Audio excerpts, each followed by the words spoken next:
noches a todos los estudiantes del curso de técnico por competencia operador de pozos de petróleo y gas. En esta ocasión vamos a ver nuestra primera clase de geología aplicada a pozos petroleros. Bueno, y espero que tengan la mayor comprensión de estos puntos que vamos a estar tocando acá. Recuerden que este video va a estar en YouTube y no solo con este video, sino con las cartillas que han recibido por medio de WhatsApp, y también los que las han podido ir a buscar en el instituto van a tener mucho más apoyo a la hora de entender lo que es la geología y qué es el papel que cumple la geología dentro de la industria petrolera. Entonces, sin más que decir, les doy la bienvenida a este módulo y espero que puedan tener el mayor conocimiento posible. Recuerden que vamos a estar dando asesoría entre las 3 de la tarde y las 5 de la tarde con respecto a las dudas que tengan de este módulo que están viendo en el día de hoy. E iniciamos.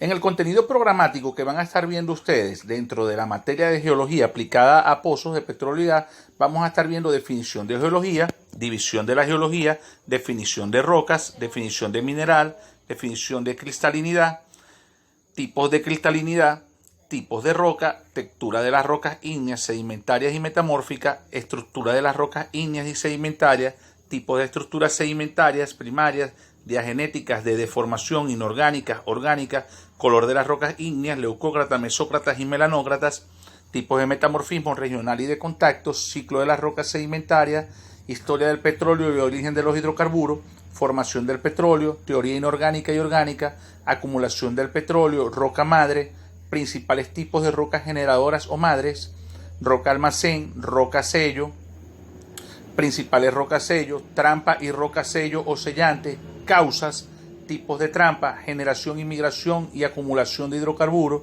identificar un sistema petrolero, reservorios o yacimientos de hidrocarburos, poros, propiedades físicas del petróleo, ósmosis, tectónica de placas, procesos endógenos y exógenos, división de la corteza terrestre, fallas, tipos de fallas, rumbo y buzamiento de los estratos, diaclasas, discordancias, tipos de discordancia, tipos de plegamiento y un glosario de términos geológicos bastante corto de las palabras que no tengan una definición dentro del texto que estamos realizando.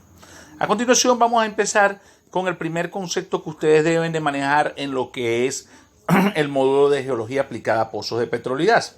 Inicialmente podemos decir que la geología es la ciencia que estudia la Tierra, es el conjunto ordenado de conocimientos acerca del globo terrestre, acerca de sus montañas, planicies y profundidades oceánicas. Cuando hablamos de montañas y hablamos de planicies y hablamos de profundidades oceánicas, quiere decir que estamos hablando de todo lo que engloba el planeta entero. O sea, la geología se encarga del estudio de cualquier fenómeno natural que englobe el planeta. Sin embargo, la geología es una carrera y es una materia muy amplia. Es por ello que ella tiene muchísimas divisiones. Al igual que la medicina, que tiene muchas áreas de la medicina, el derecho también tiene muchas áreas. Entonces, las personas se gradúan de geólogo y luego escogen un área donde se van a desarrollar.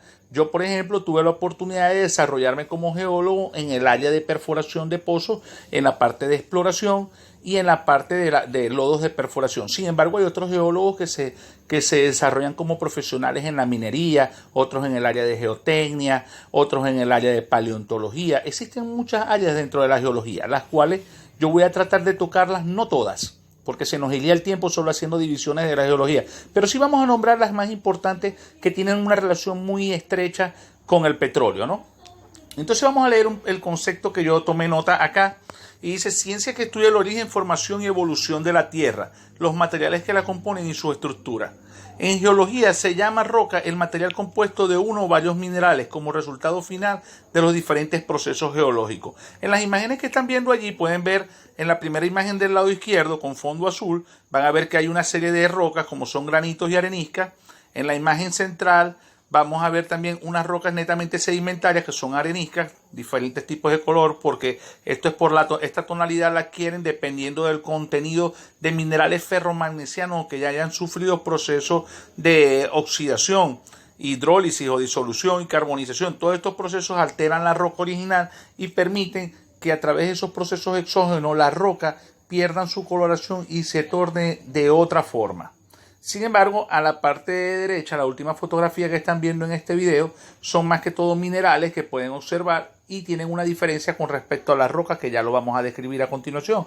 Déjenme minimizar la pantalla y continuar. Dentro de la división de la geología, yo escribí cristalografía, espeleología, estratigrafía, geología estructural, geología histórica, geomorfología y geoquímica. Sin embargo, existen otras más. Existe la dendrocronología, que es el estudio de los árboles para determinar las edades en las cuales la vida vegetal ha estado en nuestro planeta. Y es muy importante saberlo, porque desde el punto de vista vegetal, muchas veces hemos determinado edades de las rocas donde nosotros nos podemos enlazar para saber qué procesos geológicos ocurrieron en esos tiempos, bien sea la extinción de una especie, bien sea organismos o microorganismos que vivieron en ciertas capas de roca que nos ayudan a identificar no solo que se encuentre el hidrocarburo, sino algún otro tipo de mineral. Recuerden que a la hora de determinar dónde se encuentra el petróleo, no solo lo determinan geológicamente por la parte de la descripción de rocas, sino que también lo pueden hacer desde el punto de vista de un análisis fosilífero, y allí entra en conjunto lo que es la paleontología, ¿no? Pero la paleontología tiene animales macro o dinosaurios macro, y también tiene la micropaleontología, ¿no? Donde se analizan microfósiles, que son los que nos ayudan a nosotros a determinar topes formacionales. Un tope formacional es cuando cambiamos de un tipo de roca o una secuencia estratigráfica de roca y entramos a otros tipos de rocas donde nosotros vamos a saber cuánto nos falta para llegar a donde se encuentra el yacimiento del hidrocarburo. Sin embargo, también existe la palinología. La gente aquí en Colombia hace unos días atrás estuvieron dedicándole reportajes como una semana con respecto a lo que es la extinción de las abejas, y explicaban en el reportaje que podía acabarse muchas especies si las abejas morían. Alguien me preguntó, ¿y qué tiene que ver que mueran las abejas con las especies? Y por supuesto que sí. Ustedes saben que existen muchos, en el reino vegetal, existen muchas plantas que son de flores. Estas plantas producen polen y el polen lo absorben las abejas. Las abejas en su camino hacia su colmena, ellas van excretando o defecando, y en ese proceso de defecar o de excretar, ellas botan parte de ese polen, y ese polen, al caer en suelos que sean ricos en minerales, ayudan al crecimiento de otras plantas. Sin embargo, al morir las abejas, ese proceso se va a extinguir, pues, porque no va a haber quien esté proliferando esta forma de hacer crecimiento vegetal en las plantas, ¿no? Entonces, sin embargo, ya les nombré lo que es la la palinología, la dendrocronología, la paleontología, y así sucesivamente existen muchas más ciencias relacionadas con la geología. Sin embargo, acá me tomé yo la libertad de escoger las que estén más relacionadas.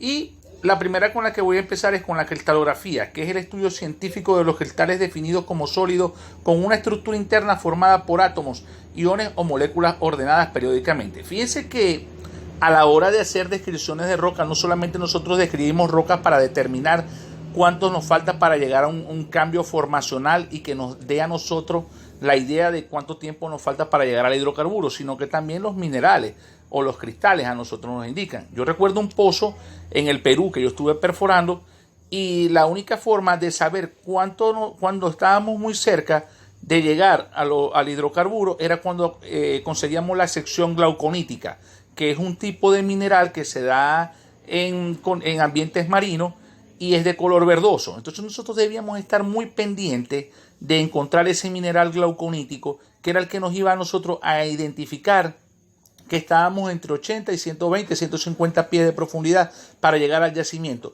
y no pasarnos en la perforación y después tener pérdidas millonarias. Entonces era muy importante, nosotros teníamos que tener los ojos totalmente atentos y la concentración total a la hora de buscar encontrar ese mineral glauconítico que nos iba a identificar que ya estábamos muy cerca del petróleo, y ahí se bajaba la velocidad de perforación, lo que llaman el rate of penetration o rata de penetración o ROP. Además de la cristalografía, la espeleología es una de las ramas de la geología muy importante, ya que la espeleología es el estudio de las cuevas. El concepto dice que estudia la morfología, o sea, la forma y formaciones geológicas de las cavidades naturales en el subsuelo. En ella se investiga cartografía y catalogan todo tipo de descubrimientos en las cuevas. El nombre de espeleología es el estudio de las cuevas, pero también esto se conoce, cuando lo vayan a buscar, si quieren profundizar en el tema del estudio de cuevas, se conoce como fenómenos kárticos. El nombre de Kars o de fenómenos kárticos viene de la antigua Yugoslavia, donde el primer geólogo identificó una cueva. No quiere decir que fue la primera cueva descubierta por el hombre. Existen desde hace cientos de años, desde que está la evolución del hombre, los hombres han vivido en las cuevas. Sin embargo, a nivel geológico, el primer nombre que se le dio como estudio de cuevas fue fenómenos kárticos. Dentro de los fenómenos kárticos, dentro de la espeleología, se estudia mucho lo que son las estalactitas y las estalagmitas.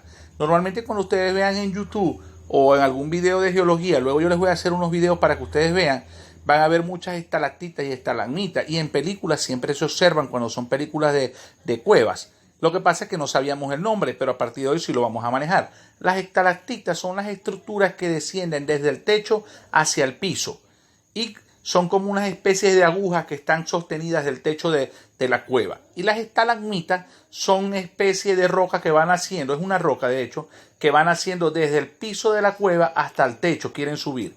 Cuando ellas se unen una con la otra forman una columna. Pero ¿cómo se forma esto? Esto se forma de la siguiente manera. Dentro de la cueva existe en el techo un manto acuífero, igual ocurre en el piso o el suelo de la cueva, y estos mantos acuíferos buscan las zonas más débiles de la cueva para que el agua empiece a salir. Al no encontrar una zona empiezan a socavar o a diluir los minerales que se encuentran en la cueva. Regularmente estas cuevas que presentan estos fenómenos de estalactitas y estalagmitas son rocas en su esencia, rocas carbonatadas, como son la caliza o la dolomita. Son rocas que están compuestas por carbonato de calcio o carbonato de magnesio. Este tipo de roca, el agua al intentar salir por los intersticios o poros de la roca o por alguna fractura, esas gotitas de agua van cayendo y durante millones de años, no miles, millones de años, durante millones de años, esas gotitas de agua que van cayendo, algunas se van quedando adheridas en el techo y se secan y se va cristalizando el mineral que viene en estado coloidal. Estos minerales, cuando quedan atrapados ahí, se van secando, van haciendo la estructura de la estalactita. Y en la parte de abajo, el agüita que viene cargada o impregnada de carbonato de calcio cristaliza y te va a dar la columna que se llama estalagmita. Con los millones de años, esas estalactitas y estalagmitas terminan uniéndose en una alineación perfecta que se llaman columnas. Mucha gente comete el error cuando va de excursión a esas cuevas y lo que hacen es romper un fragmento y llevarlos a su casa, que luego terminan botados en alguna parte de la casa o inclusive los regalan, ¿no? Y no saben lo importante que son ese tipo de rocas, ya que ellas tardan millones de años en formarse. No es como una roca ígnea que a través de una erupción magmática sencillamente el magma asciende, se enfría y se forma la roca. Estas rocas son formadas por una disolución y posterior cristalización del carbonato de calcio. Entonces, el estudio de las cuevas lo conocemos con el nombre de espeleología. Además de esto, tenemos también una división de la geología que se llama estratigrafía.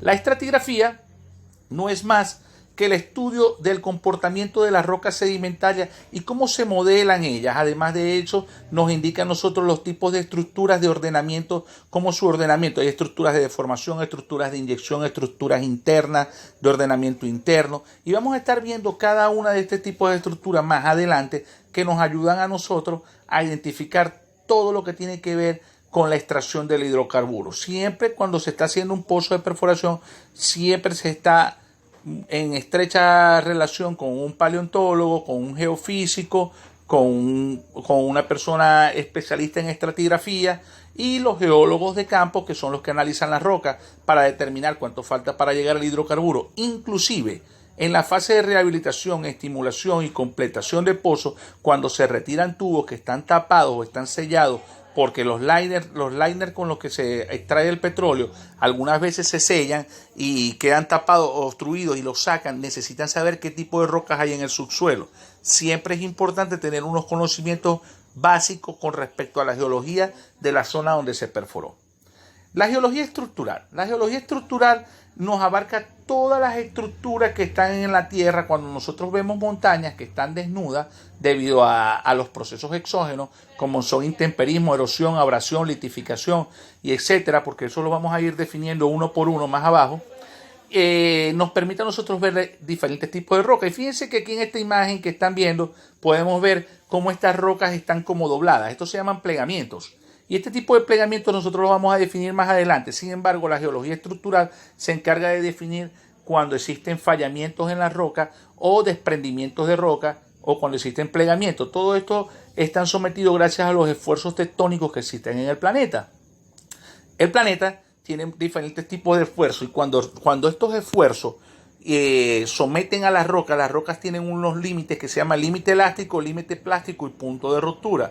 En el límite elástico es cuando la roca se deforma y luego al cesar el esfuerzo vuelve a su posición original. Sin embargo, algunas veces las rocas son sometidas a tantos esfuerzos que se deforman permanentemente cuando pasan del límite elástico al límite plástico. Y entonces en esta fotografía pueden ver que en el estudio de la geología estructural estudian cualquier tipo de deformación de la roca. Recuerden que en un inicio las rocas se depositan en forma horizontal. Sin embargo, debido a movimientos tectónicos de las placas, las rocas adquieren diferentes formas y diferentes estructuras.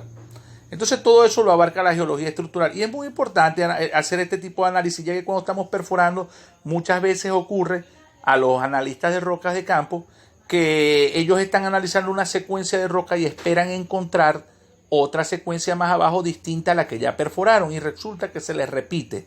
Esto es debido a un sistema de falla donde las rocas más antiguas vuelven a ponerse por encima como si fueran rocas más recientes. Entonces es muy importante el análisis de geología estructural. Y la geología histórica no es más que el estudio de todo lo que ha pasado a lo largo de los 4.600 millones de años aproximadamente que tiene el planeta. Se mide por dos tipos de mediciones, datación absoluta y datación relativa. La datación absoluta mide los años precisos en que tuvo lugar cada suceso a través de mediciones de los isótopos que se encuentran en cada uno de los de las rocas que componen el planeta. Esto a través de procesos como son el carbono 14, el argón 39, el potasio 40 y muchos más procesos que nos ayudan a determinar las edades de las rocas. Sin embargo, existen también la datación relativa, que es la que descubre si sobrevino un evento en la historia de la Tierra antes o después que otro, haciendo caso omiso a los años. Ella simplemente se encarga de decir qué ocurrió primero. Por ejemplo, si ustedes están visitando una montaña o están en un río y ustedes ven que hay una montaña y se observan unas rocas como si fueran hojas de un libro, que esos son los estratos, y de pronto ven algo que la quiebra, que es una falla, ustedes no pueden decir que primero fue la falla y después fue la roca. Primeramente fue la roca y luego fue la falla. Igualmente, si ustedes vienen y ven que existe unas rocas depositadas en cualquier origen como estén depositadas y ven las de arriba, no pueden pensar que las de arriba son las más antiguas y las de abajo son las más jóvenes. Siempre lo que está más abajo va a ser lo más antiguo y arriba lo más joven. Solamente se presenta esa condición cuando existe un sistema de fallamiento donde las rocas pasan a estar por la parte de arriba debido a los esfuerzos tectónicos. Entonces todo eso lo vamos a estar descubriendo en estas clases más adelante. Recuerden que vamos a empezar. No quiero que asusten, no quiero que sientan temor a la hora de esta charla, porque ustedes tienen la guía. Además de la guía, estamos haciendo este video y adicional a esto, vamos a estar dando asesoría en cualquier duda que ustedes tengan.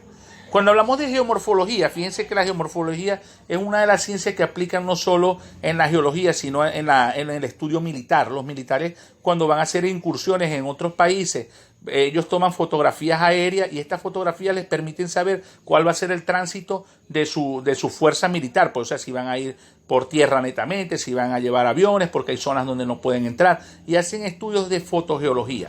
La fotogeología es un estudio que realizan ellos para ver dónde están los ríos, dónde están las montañas, dónde están las zonas más bajas. Y todo esto lo hacen a través de la geomorfología, ya que la geomorfología es el estudio de todo el relieve del planeta. Los ríos, sus curvas, que son curvas que se llaman meandros, sus montañas, sus desiertos, todo el relieve del planeta es dominio de lo que se llama geomorfología. Y la geoquímica es el estudio de las composiciones químicas del suelo. Los de la materia geoquímica no se enfocan en el relieve, no se enfocan en las estructuras que forman algún movimiento de plegamiento tectónico de falla, tampoco se enfocan en las estructuras sedimentarias. Ellos solo se enfocan, la gente que se dedica al estudio de la geoquímica, al componente mineralógico que contienen las rocas y en función a la geoquímica o a la composición química de los minerales que forman la roca, ellos pueden interpretar cómo fue el origen o lo que llaman la bio o el bio de esa roca, o sea, la vida de esa roca, cómo llegó a formarse, cómo fue su formación a través de la composición química de la roca. Entonces vamos a hacer lo primero que tenemos acá en nuestra guía de geología como definición de roca. Entonces vamos a hacer una pequeña lectura y luego vamos a dar una interpretación de la definición de roca. El exterior de la Tierra está constituido por cuerpos sólidos, líquidos e inclusiones gaseosas. Los sólidos se llaman corrientemente roca. Una roca está constituida de uno o varios componentes. En general, en una roca se pueden distinguir tres minerales: la mica, el feldespato y el cuarzo. Estos minerales que yo coloqué aquí son minerales muy comunes que ustedes pueden observar en unas rocas que ustedes normalmente las ven por donde van. Solo que yo le quise colocar estos tres minerales para hacer alusión a un tipo de roca en especial para que no se me confundan. Resulta que el granito, ese que ustedes ven muy comúnmente en los hospitales y en cualquier casa o clínica por donde van, que es ese granito de color blanco, gris y negro, estos son los minerales que lo componen. La mica es un mineral de color negro. El feldespato es un mineral de color blanco tiza. Y el cuarzo es ese mineral blanco grisáceo. Entonces, cuando ustedes ven el cuarzo, cuando ustedes ven esos pisos de granito, no es más que esto contiene estos tres tipos de minerales. Una roca está formada por un conjunto de minerales que los unen entre sí. Entonces, quiero que les quede muy claro que hay una diferencia entre minerales y rocas.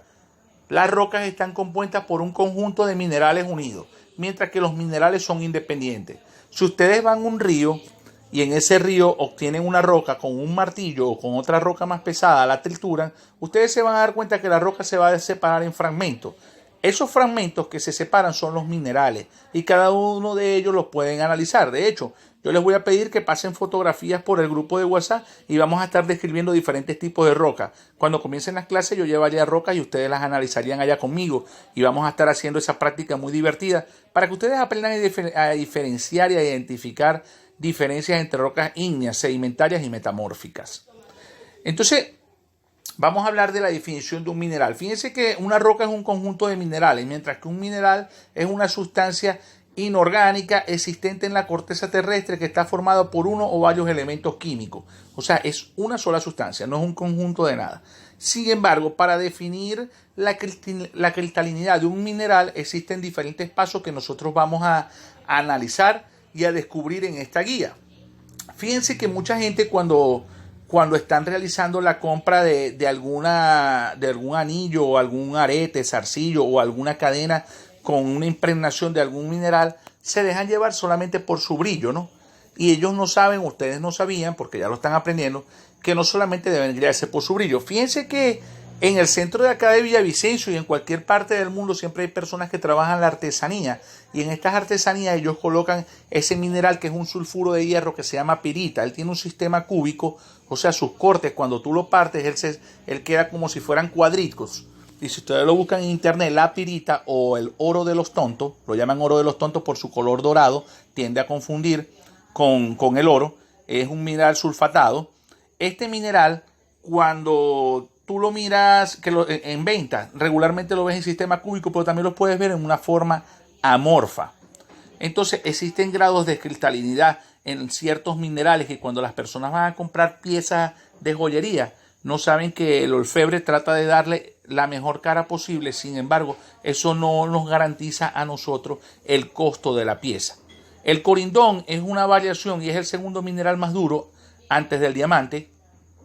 Y es un mineral que la gente normalmente le pueden sacar caras muy bonitas para venderlo como si fuera una especie de diamante. Sin embargo, no lo es. Es tan duro, tiene una dureza 9 en la escala de dureza del 1 al 10. Es casi perfecto como el diamante de duro. Sin embargo, este mineral no es tan duro como el diamante y las caras que sostienen son muy bonitas y tienden a confundir a la gente. Entonces, también hay un ejemplo que podemos hacer. Si agarráramos en casa 1 o 2 dedos de agua y los colocamos en una olla de aluminio o una olla de peltre o de cualquier tipo de metal y agregamos una libra entera de sal y lo colocamos a cocinar durante un largo tiempo, al evaporarse el agua, el cloruro de sodio o la sal va a precipitar y va a cristalizar. Esta sal va a quedar cristalizada y en algunas partes se van a poder observar su sistema cúbico muy bonito, se van a ver los cubitos de sal, mientras que en otras partes ustedes solo van a observar una estructura amorfa. Entonces vamos a aprender a darle nombre geológico y un nombre con mayor definición y no decir, no, este está bien cristalizado y este no. Entonces vamos a tomar lectura. Definición de cristalinidad. Hace referencia al grado de orden estructural en un sólido. En un cristal los átomos o moléculas están dispuestos de una manera regular y periódica. El grado de cristalinidad tiene una gran influencia en la dureza, la densidad, la transparencia y la difusión. Fíjense que los cristales que tienen mayor grado de cristalinidad tienen mayor dureza y tienen mayor peso y son más transparentes y tienen mayor difusión. Sin embargo, vamos a ver nosotros cómo identificar cuando un mineral tiene alta cristalinidad, baja cristalinidad o moderada cristalinidad. Los términos utilizados geológicos para identificar un mineral que tenga una cristalinidad alta o muy buena son euedral o idiomórfico. O sea, cuando ustedes vean un cristal que se le observan bien las caras, que se ven caras como si fueran triángulos, rectángulos, cuadrados, o se ve una estructura concoideal, ustedes pueden decir, este mineral es euedral o idiomórfico. El concepto dice, los cristales euédrico dice varias formas de describir euedral, o idiomorfos o automórficos, son aquellos que presentan una forma definida y caras fácilmente reconocidas. Muchos de estos cristales provienen del enfriamiento del magma, claro. Recuerden que las rocas se forman del magma y la roca original, que es la roca ígnea. En el ascenso del magma hasta la superficie, los minerales que son formados en una temperatura y una presión constante, ellos se van enfriando y se van quedando abajo. Sin embargo, hay minerales que se forman por un enfriamiento demasiado rápido al estar en la superficie y estos minerales no adquieren su grado de cristalinidad de euedral o idiomórfico, sino que se forman de otro tipo de grado de cristalinidad. Y vamos a ver cuáles son los otros tipos de grado. En el caso de los subedral o ipidiomórfico, son cristales que presentan una parte bien definida y otras no, mostrando o evidenciando que el sistema de enfriamiento del magma, el magma no es más que la lava que sale del volcán, no fue lento en relación a los minerales euedral. Esto quiere decir que existen minerales que en la sección del magma, la ascensión del magma hasta la superficie, el magma se fue enfriando, pero resulta que las rocas no tienen un espesor constante. Quiere decir que hay partes donde las rocas pueden ser más delgadas que en otras. Entonces, en ese momento, la lava encuentra un plano por donde filtrarse o por donde llegar hasta la superficie que no tiene un espesor considerable y llega más rápido que en el caso anterior de las rocas euedral o idiomórficas, y los minerales terminan enfriándose más rápidamente que en el caso anterior y entonces se logran cristalizar parcialmente, pero no al 100%. Y ahí es donde entra la cristalinidad subedral o ipidiomórfica, donde solamente un 50% o un poco más del cristal ha tenido buen grado de cristalización. Y los minerales anedral o xenomórficos son los que no tienen ninguna cara bien definida, no tienen ningún grado de cristalinidad. Hablando ahora de lo que son los tipos de roca, bueno, vamos a hablar de los tipos de rocas. Sabemos que existen rocas ígneas o rocas primarias, rocas sedimentarias, que son las que se forman de la destrucción de rocas ígneas, otras sedimentarias y también metamórficas, y las rocas metamórficas que se forman de la transformación de una roca ígnea, de una sedimentaria y de una misma metamórfica se vuelven a transformar. Entonces vamos a hablar de lo que son las rocas ígneas. Se forman por el enfriamiento y solidificación de rocas fundidas, de las rocas fundidas. Cuando hablamos de rocas fundidas estamos hablando del magma o de la lava, las cuales se encuentran dentro del manto terrestre. Las rocas ígneas se subdividen en dos grandes grupos. Existen dos tipos o dos grupos dentro de las rocas ígneas, las plutónicas o intrusivas y las volcánicas o extrusivas. Las rocas plutónicas o intrusivas, formadas a partir de un enfriamiento lento y en profundidad del magma. Y las rocas volcánicas o extrusivas, formadas por el enfriamiento rápido y en superficie o cerca de ella del magma. Explico. Las rocas plutónicas o intrusivas son las que se forman dentro de la Tierra. Su enfriamiento es demasiado lento. Al tener un enfriamiento lento, los cristales dan tiempo al desarrollo de los mismos y a su formación. Las rocas son mucho más atractivas cuando nosotros las miramos porque se observan minerales bien definidos como son los granitos. Los granitos son rocas que se pueden observar cada uno de los minerales que la componen, porque tienen un enfriamiento lento y fueron formadas dentro de la Tierra. El magma se enfrió y no llegó nunca a la superficie. Sin embargo, existen partes donde el magma asciende hasta la superficie y empieza a formar el cono del volcán. Ya que ustedes pensarán que un volcán al inicio siempre tiene esa estructura cónica gigantesca que se ve. Pues eso no es así. Resulta que el magma va fracturando y va rompiendo las rocas y las va fundiendo. En el momento que él consigue por dónde salir, el magma sale a la tierra y se riega como si fuera una colada de barro, como si fuera un barro con agua. Pero él va a seguir saliendo y se va a ir solidificando rápidamente al estar en temperatura ambiente y sigue fracturando o derritiendo esa roca que acaba de salir, el magma que viene de abajo. Y como él viene saliendo así, él va empujando y va formando como un cono hasta que se forman esas estructuras gigantescas. Por supuesto que el magma sale a kilómetros por hora, 80, 90 kilómetros por hora, y ese proceso de formación de un volcán puede durar entre 1 y 5 días. Y ya tendríamos un volcán considerablemente grande para poder apreciarlo a una distancia considerable. Entonces, las rocas volcánicas o extrusivas son rocas que se forman en la parte de afuera de la Tierra. Estas rocas, al no tener un enfriamiento lento, se enfrían demasiado rápido. Los cristales no dan tiempo a su desarrollo o crecimiento en general. Entonces nosotros no vamos a poder apreciar los minerales en la mano, en una muestra de mano. Cuando nosotros estamos en los ríos y nosotros agarramos un fragmento de roca, nosotros podemos observar que hay rocas que tienen minerales que se observan a simple vista. Sin embargo, hay otras que se ve una masa rosada, una masa de color verde o de color negro. Esas son rocas ígneas que sencillamente se formaron de forma extrusiva, son muy duras, muy pesadas por el contenido mineralógico más que todo de ferro magnesiano. Cuando hablo de ferro magnesiano, minerales que están compuestos por hierro, que es ferro, y magnesio. Entonces estos minerales dan tonalidades oscuras. Hay muchas veces que van a encontrar unas rocas muy pesadas de color rosado, que son rocas feldespáticas. Y ustedes dirán, ¿y por qué el profesor dice roca ígnea y no habla de la sedimentaria? Las rocas sedimentarias, cuando entran al río, normalmente por la acción del golpeteo de una roca con otra, que se llama desgaste mecánico, ellas se rompen todas y vuelven a quedar solo fragmentos de rocas originales, como pueden ser ígneas o pueden ser metamórficas. Ustedes saben que las rocas sedimentarias se forman de la descomposición de otro tipo de roca. Entonces, continuando hablando de este tipo de rocas volcánicas, ígneas, que son las plutónicas y las volcánicas, ya deben de entender que las rocas plutónicas son las que se forman dentro de la Tierra, su enfriamiento es lento y se observan minerales a simple vista, mientras que en las volcánicas se forman fuera de la corteza terrestre, su enfriamiento es rápido y los minerales no se dejan observar. En esta imagen que está aquí, ustedes la van a poder observar en su guía, y acá la están viendo, pueden sacar una foto.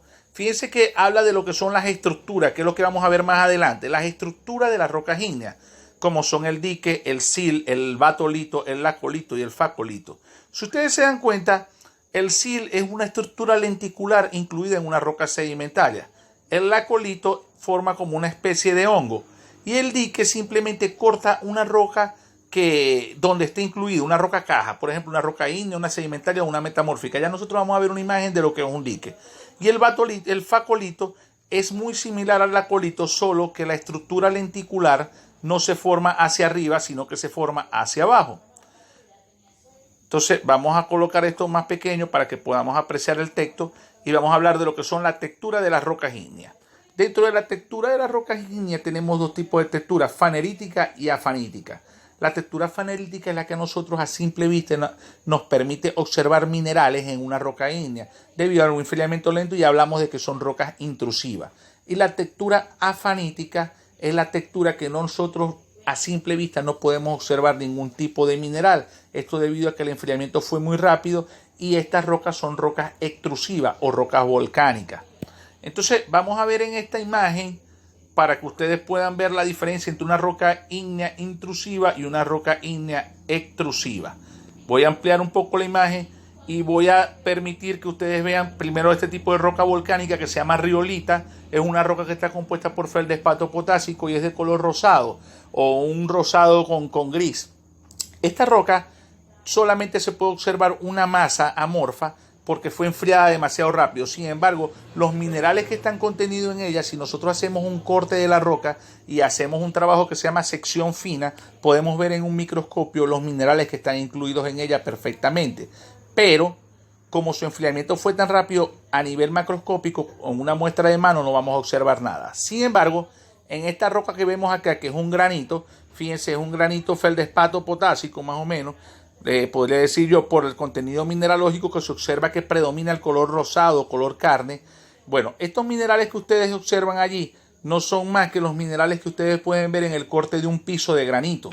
simplemente que este granito ha sufrido procesos de oxidación o procesos exógenos han atacado esta roca y por eso tiene ese color así como si fuera color carne, ¿no? Un color carne un poco más oscuro. Esos minerales negros son el mineral biotita, es una mica biotita.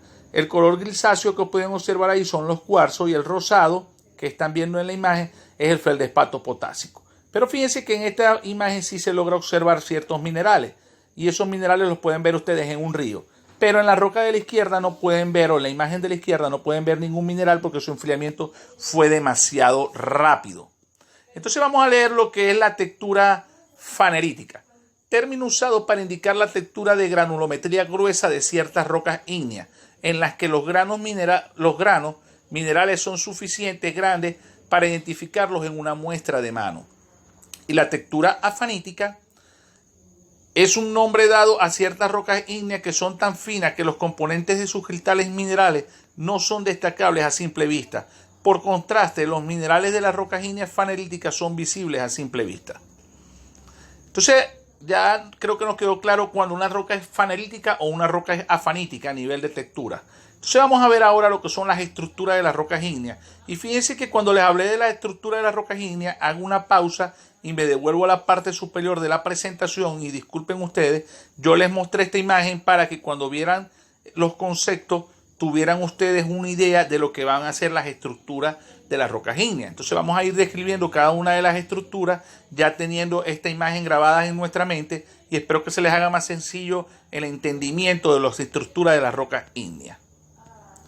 Recuerden que cualquier tipo de duda que ustedes vayan a tener en este módulo vamos a estar aclarándolas todos los días de 3 de la tarde a 5 de la tarde por WhatsApp. Y aquellas personas que no tengan el medio de comunicación de internet me llaman o me pasan un mensaje de texto y me dicen, profesor, podemos hacer una llamada telefónica y no tengo ningún problema en atenderlo. Y si en el horario de 3 a 5 no pueden, se comunican conmigo y organizamos una hora donde yo no esté ocupado en la tarde o en la noche y ellos tampoco estén ocupados. Y la idea es transmitirles este conocimiento y que no se queden con ninguna duda, sino que sigan avanzando en este curso y sigan aprendiendo de lo que estamos tratando cada profesor de enseñarles en sus diferentes materias, ¿no? Entonces, vamos a ver ahora la estructura de las rocas ígneas, como es el dique. El dique dice que es una formación ígnea intrusiva de forma tabular. Su espesor es generalmente mucho menor que sus restantes dimensiones y puede variar de algunos milímetros hasta muchos metros, mientras que su extensión lateral puede alcanzar muchos kilómetros. Fíjense que acá habla de que a simple vista lo que ustedes van a ver en un dique puede abarcar pocos milímetros, pero en su interior abarca muchos kilómetros, puede llegar a abarcar. Y fíjense que aquí hay dos estructuras de dique. Los diques son intrusiones del magma. Fíjense en esta cruz que se observa acá. Esta cruz que ustedes pueden ver aquí es una inyección magmática en un tiempo diferente al tiempo en que se originó esta roca. Y acá se ve otra, más claramente como una cruz acostada, la pueden ver allí, donde hubo una intrusión magmática que hizo un corte de la roca, se inyectó y se solidificó. Bueno, fíjense que aquí hay otros tipos de diques. Acá no amplía más. Acá arriba también se puede observar cómo el magma ascendió y cortó toda esta roca, desfigurándola por completo, ¿no? Pero esto quiere decir que el dique es más antiguo que la roca original. Entonces vamos a ver ahora nosotros lo que es un sills. Ya habiendo visto la imagen, más abajo tengo otra imagen para que no olviden la diferencia en las estructuras ígneas, cuáles son las diferencias entre un dique, un sil, un lacolito. Fíjense que un sil es una masa tabular de roca ígnea con frecuencia horizontal que ha instruido lateralmente entre dos capas antiguas de roca sedimentaria, capas de lava volcánica o toba volcánica, o a favor de la foliación en rocas metamórficas. Fíjense que aquí yo trato de mostrarles en esta imagen lo que es un sil, ¿no? Fíjense cómo se observa aquí esta intrusión. Esta que está acá sola es un dique. Mientras que esta lenticular, lo que pasa es que acá no se observa bien, esta forma lenticular es un sills. Más abajo hay otra imagen donde se observa mejor. Entonces vamos a ver lo que es un lacolito. Fíjense, los lacolitos son plutones concordantes que se forman cuando el magma intruye en un ambiente cercano a la superficie. Son similares a los sil, ya que se forman cuando el magma se introduce entre capas sedimentarias a escasa profundidad. Pero a diferencia de estos, el magma que los genera es más viscoso, félsico. Ya vamos a ver cuál es el término félsico y lo vamos a conocer.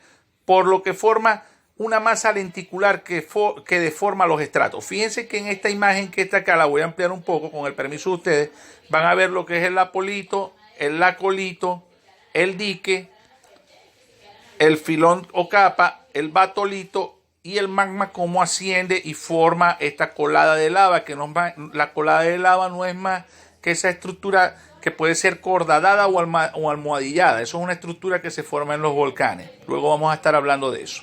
Entonces aquí ven al fondo una chimenea. Estas chimeneas no son más que rupturas de la corteza terrestre o de la placa continental por donde ascienden columnas de agua o de vapores que son bastante contaminantes para el humano, pero que están ligeramente cerca o relativamente cerca de los volcanes. Alrededor siempre vamos a encontrar esto. Por eso es muy peligroso estar en una zona de actividad volcánica si no tienen el conocimiento geológico. Entonces vamos a hablar ahora de lo que es el facolito, ¿no? Intrusión magmática concordante de pequeña extensión con forma lenticular o de media luna. Recuerden que les dije que el facolito y el lacolito son muy similares, solo que una estructura se ve en forma cóncava y la otra en forma convexa. Y el cuello volcánico es un cuello tapón volcánico en una forma de relieve de origen volcánico que se crea cuando la lava se endurece dentro de un filón. Entonces vamos a ver ahora lo que son la coloración de las rocas. En las rocas ígneas nosotros no hablamos de rocas que tienen blanco, verde, azul, rosado, amarillo, sino que utilizamos una terminología propia de las descripciones de rocas ígneas. Y esto es muy importante, porque fíjense que yo tengo una experiencia. Yo llegué a un taladro donde había mucha gente de más experiencia que yo, y yo solo tenía 23 años, eso fue en el 2003. Yo llegué en el 2003 y se me presentó la oportunidad de describir una roca ígnea. Pero resulta que normalmente el hidrocarburo lo vamos a encontrar en rocas sedimentarias. Sin embargo, existen casos donde el petróleo, la trampa sello o la roca sello de este es un sistema de fallamiento, y resulta que la roca ígnea o la roca ígnea metamórfica o la roca solo metamórfica crea un sello porque ella no es porosa y no permite que el petróleo migre entre los poros o intersticios de la roca y queda entrampado el hidrocarburo allí. Entonces, cuando ellos hacen la perforación de la roca sedimentaria, evidentemente el petróleo está entrampado, está en la roca sedimentaria, pero resulta que él está metido en una bolsa porque el fondo del yacimiento es ígneo. Entonces ellos solo necesitan perforar unos 10 o 15 o máximo 20 pies. Normalmente hice más o menos 12 pozos donde perforábamos basamento. El basamento es el término para decir que estamos perforando rocas ígneas o metamórficas, y resulta que normalmente los profesionales de la industria petrolera trabajan en rocas sedimentarias. Y yo tuve la oportunidad de llegar recién graduado con mis conocimientos muy frescos y pude dar una descripción de una roca ígnea, y fue lo que me dio a mí la oportunidad de ganarme el respeto de mis compañeros y la oportunidad de quedarme en una de las empresas con más renombre de Venezuela en su momento. La empresa se llamaba Coreservi de Venezuela y era una empresa que era muy mal pagada. Y lo digo porque seguramente este video lo van a ver muchos profesionales que trabajaron conmigo. Era muy mal pagada, pero las personas que estaban en esa empresa tenían mínimo 10 años de experiencia. Y yo tuve la oportunidad de entrar ahí por alguien que me presentó con la gente de esa empresa. Sin embargo, era muy difícil llegar allí. Luego que estuve 2 años con ellos, se me abrieron las puertas de casi todas las empresas donde pude trabajar, solo por haber compartido ese tiempo con esa empresa, ¿no? Ya haber pertenecido 2 años a una empresa que estaba llena de solo profesionales de muchísima experiencia, me abría a mí las puertas en cualquier empresa donde yo deseara trabajar. Y solo tenía 25 años y ya podía escoger la empresa donde trabajar a nivel de geología. Y eso no lo supe yo en el momento que entré, simplemente porque llegué el día que estaban describiendo tipos de rocas ígneas. Entonces, les puedo decir que las rocas ígneas, cuando las van a describir, no se describe igual que una roca sedimentaria, porque en el caso de las rocas sedimentarias, por ejemplo, dice arenisca de color gris claro, en parte gris oscuro, con granulometría media, grano subredondeado, en parte subanguloso, un grado de compactación baja, tiene porosidad media y tiene una matriz arcillosa, en parte tiene cemento, un 30% de cemento, silicio o calcáreo. Son muy sencillas las descripciones geológicas que se le aplican a una roca sedimentaria, mientras que las rocas ígneas son muy bonitas de describir porque los términos son mucho más científicos.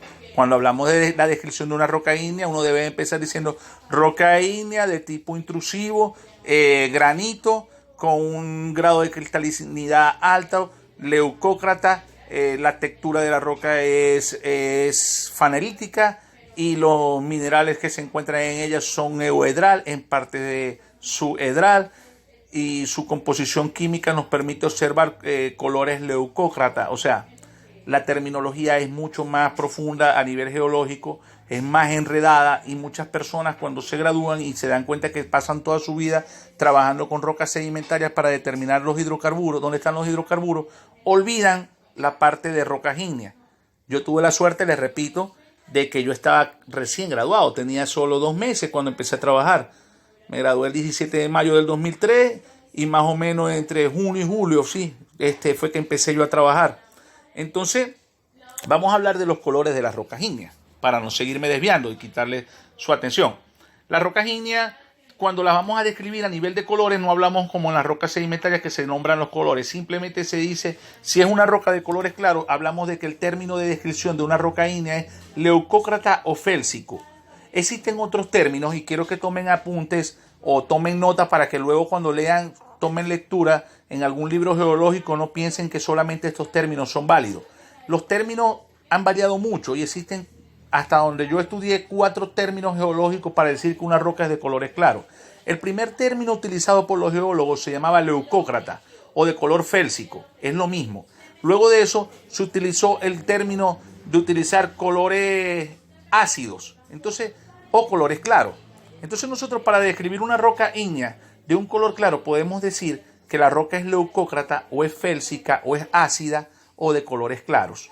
Y estamos diciendo lo mismo, estamos diciendo que la roca tiene colores, no tiene presencia de minerales ferromagnesianos que le dan tonalidades oscuras.